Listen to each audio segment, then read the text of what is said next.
So I'm just gonna run through these a little bit. I was trying to do like keep it under 3 minutes to keep it as a short. So basically what's happening is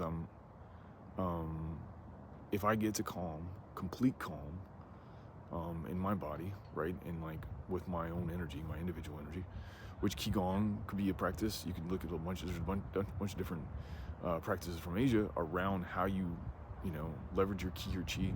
The one thing I wouldn't recommend is letting go or surrendering your ki or chi to a higher power. I don't believe a higher power exists, but it doesn't seem to work well.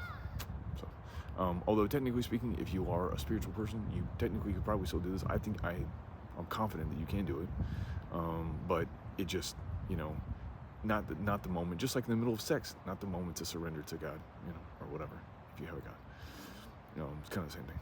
So belly goes slack, and you're standing in your own individual life, essentially calm, and you're sort of pushing up against the reality. And you've seen this in Qigong a little when they do this like this. There's a pushing sometimes, pushing up against a reality where the next hand is banker or player in Baccarat, or the next spin of the wheel is red or black or green in roulette. And so what you're sensing for is life, essentially. And by playing Baccarat, you will learn what life feels like, right? You'll get a sense for it, right? Just that exercise. Calm, breathe. I'm in a super calm state. And any kind of meditation really would technically do it. Anything to get you to calm. And then you're kind of pushing, sensing out and forward into the future. I think forward in the future like this, but technically you can go to the right or the left, or it doesn't really matter. It's not relevant, but up to you. But that game of Baccarat, because it's 50-50, it's going to be either the banker wins or the player wins.